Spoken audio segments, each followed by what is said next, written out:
Okay, so anyone who's watched my videos knows that I am a huge fan of alcohol markers. Basically, if you add alcohol to anything, it just makes it better, is my life philosophy, except for self-esteem. Wow, I'm a disgrace. The reason alcohol markers are a big deal is because they can blend into each other to create beautiful gradients, and they can be remixed and reworked later down the line. I've created hundreds of artworks using alcohol markers and I love them, but there are also many kinds and brands of alcohol markers. Now on that note, I just wanted to let you guys know I'm actually working on a video currently where I am in the middle of buying every brand of alcohol markers to compare them all to each other in a single video. I'm just mentioning that because if you're interested in this video, you're definitely going to be interested in that. And if you haven't subscribed, you should definitely subscribe and ring the notification bell so you can be notified when that video comes out. But in the meantime, in my journey of purchasing every single alcohol marker and seeing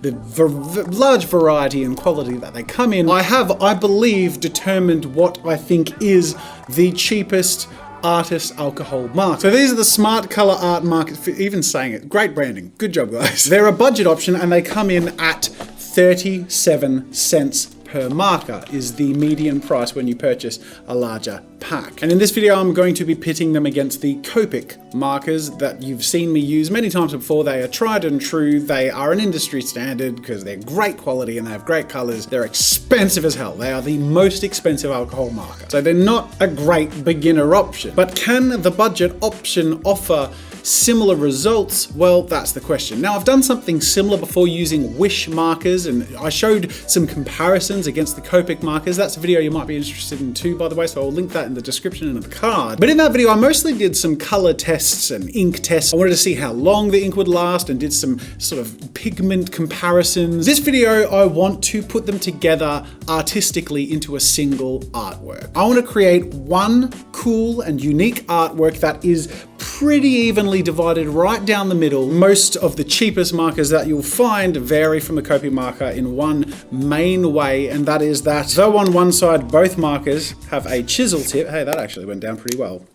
Not bad for a first impression. You might not be too bad after all. On the other end is a bullet nib instead of a brush nib. Now this is a bit of a difference. As you can see, obviously I can spread a much larger area with the brush tip, and I can have some pressure sensitivity and line weight variation, which allows me to get really detailed if I want to, or fill in larger areas with a bit more of a soft feeling to that filling in, and especially to the blending. I hate blending with a chisel, but I love blending with a brush. And that is where I suspect the Smart Art markers and other cheap markers will probably struggle a bit, because this bullet tip is just as firm as the chisel tip, but I suspect, especially because there's actually quite a good flow in this chisel tip, that the chisel tip will be how I'm going to need to blend. But it's quite rigid and there's not much flexibility with how the surface area and the stroke size is controlled. So if you're curious on what's actually under the surface and the difference between the things that make up the cheap versus the expensive, you're going to be interested in the video where I dissected cheap, mid-price range and expensive alcohol markers. So go check that out. And if you haven't noticed yet,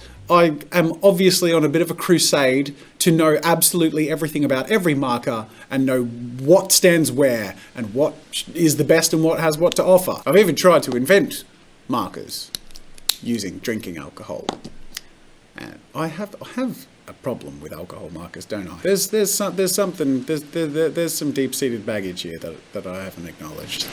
Anyway, baggage or no, it's time to get creative. I am going to spend an entire day on one artwork, and I'll be able to feel my way through how the colors work, and you'll also be able to see side by side how they look compared to each other, and also if they work in harmony and if the differences are highly noticeable or maybe surprisingly similar. So, I set about creating an artwork that would represent both markers against and next to each other in as fair a situation as possible. But I also wanted to create a cool artwork and with a cool theme, so I thought I'd go along the lines of two twin brothers that maybe were separated at birth and passed each other on the street in a park in old London town, never knowing that they were cut from the same cloth but living in entirely different circumstances. One raised in wealth and privilege and the other working class.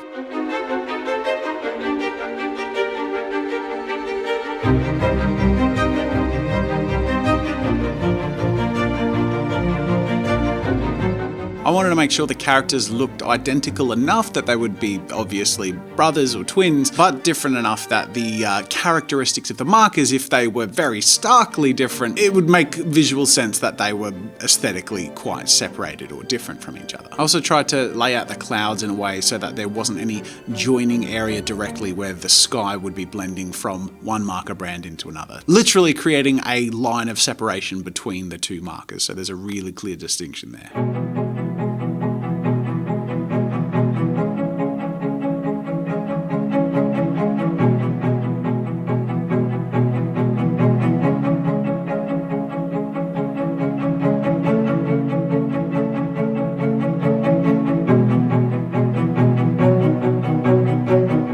So, on to the first set of colours. Now you'll notice I did the line work of the characters only. I thought it'd be interesting to simply do the alcohol markers of the background on the sketch of the grey lead on the paper to create a bit of a different aesthetic and obviously give the characters a bit more prominence, but also show in more clarity how the markers are in terms of their accuracy, creating clean edges, what the colour contrast is like, so on and so forth. I also wanted to make sure I used a range of colours, mixing in blues in the sky, terracottas and reds and browns in the middle, and a lot of green and gold down the bottom. And I planned on doing this on both sides just to both create a symmetry and also just make sure I have a variety so there's a really clear comparison. Except, of course, when it comes to the characters. They are not going to be wearing the same colours because they are not coming from the same places. By the way, I didn't plan out their colour schemes very carefully, and there was a point where I did the blue and the red of the vest of the noble looking dude, and I started to panic thinking that he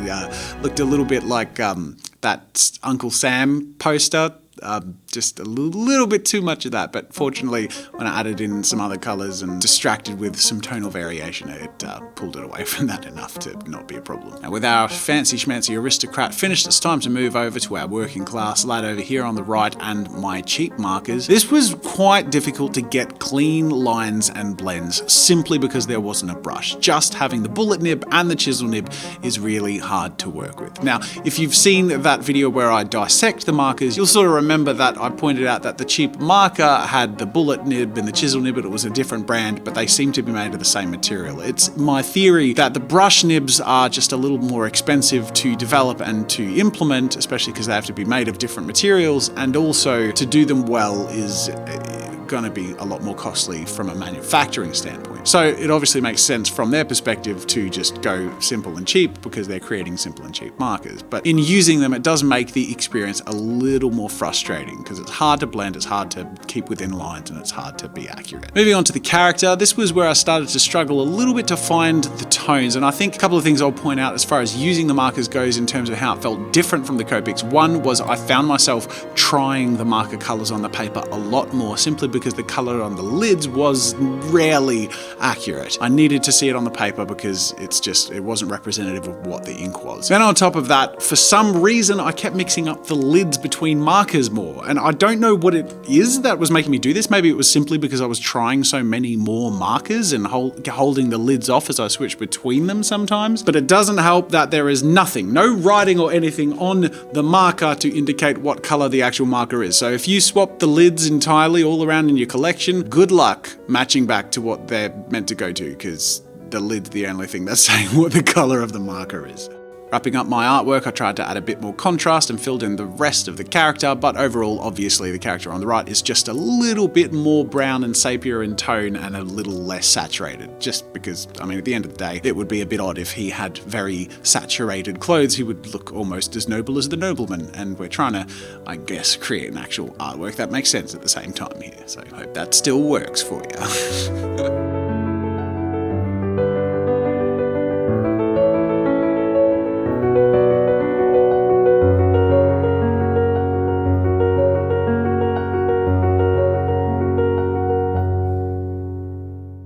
And at last, we have here my finished artwork. On the left, Copic, and on the right, the cheap markers. Honestly, pretty much all of the cheap markers at around that low level price point, they perform pretty similarly. And I mean, looking at the results, the funny thing is, it looks pretty similar.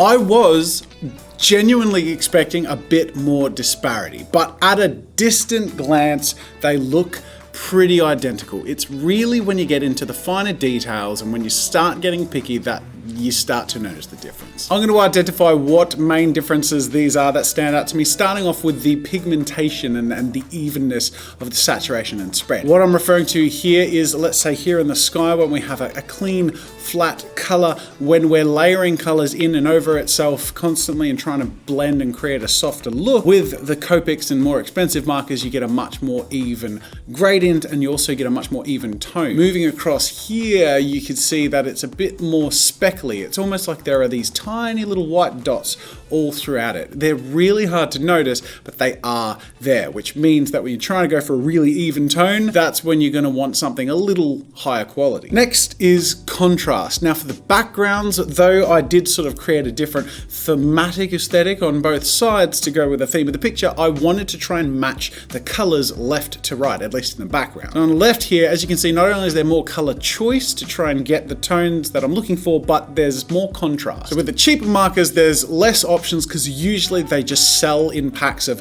40, 60, 80 or something like that. Whereas with more expensive markers, they usually have broader ranges overall with 200 to 300 plus color options. Now this is a pretty big pack of cheap markers. This is 107 plus 1 blender, so 108 alcohol markers. That should still be a lot of range, and it is. I could definitely get everything I needed put down, but there's not as much contrast and there's not as much color accuracy or range. Now speaking of accuracy, that's where the cheap markers fall short as well. Usually when I create an artwork, I finish off by touching up some of the edges and cleaning up where I've gone over the lines, but I actually left it in this case because I wanted to be as accurate as I could with both markers and show directly how much I went over the lines with both. And Copics, I think the most noticeable one is here in the eye. I went over there, I was a little careless, but otherwise it's actually a pretty crisp aesthetic. Everything seems to be, for the most part, staying within those lines that I set up, and even with the background where I didn't have solid ink lines, everything pretty well stayed within those sketch parameters that I set up. It was really easy to be accurate, especially